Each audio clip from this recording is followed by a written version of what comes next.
பழனிமலைக்கு போனால் முருகனை ஆண்டி கோலத்தில் தரிசிக்கக்கூடாது, ராஜ அலங்காரத்தில் தான் தரிசிக்க வேண்டும்னு சில பேர் சொல்லி கேள்விப்பட்டிருப்பீங்க. ஆனால் உண்மை என்ன? அவன் ஆண்டி கோலத்தில் இருந்தாலும் அரச கோலத்தில் இருந்தாலும் அவன் முருகன் தான். அவனை எந்த கோலத்தில் வேண்டுமானாலும் தரிசிக்கலாம். அவன் பார்க்கறதுக்கு தாங்க பரதேசி பண்டாரம் மாதிரி இருப்பான். உண்மையில் அவன் ராஜாங்க.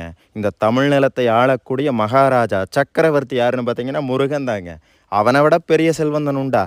அவனை ஆண்டி கோலத்தில் தரிசித்து அவனை வேண்டியவர்கள் பல பேர் பெரிய செல்வந்தராகியிருக்காங்க, ஏன் ராஜாவாகவே ஆகியிருக்காங்க. அது நிகழ்கால உதாரணம் கூட உண்டு.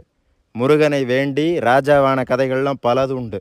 புரிஞ்சிக்காமல் பேசுகிறாங்க. சரி, அவன் ஏன் ஆண்டி கோலத்தில் நிற்கிறான் அப்படின்னு பார்த்தீங்கன்னா, அதோடைய உண்மை என்ன அப்படின்னு பார்த்தீங்கன்னா, முருகன் சொல்கிறாங்க, சுற்றி என் மீது இருக்கக்கூடியதோ என்னுடைய அலங்காரங்கள் முதல் கொண்டு எதுவுமே உண்மை கிடையாது, அவை எல்லாம் அனித்தியமானவை, நான் மட்டும்தான் நித்தியமானவன், நானே என்றும் இருக்கக்கூடியவன், நானே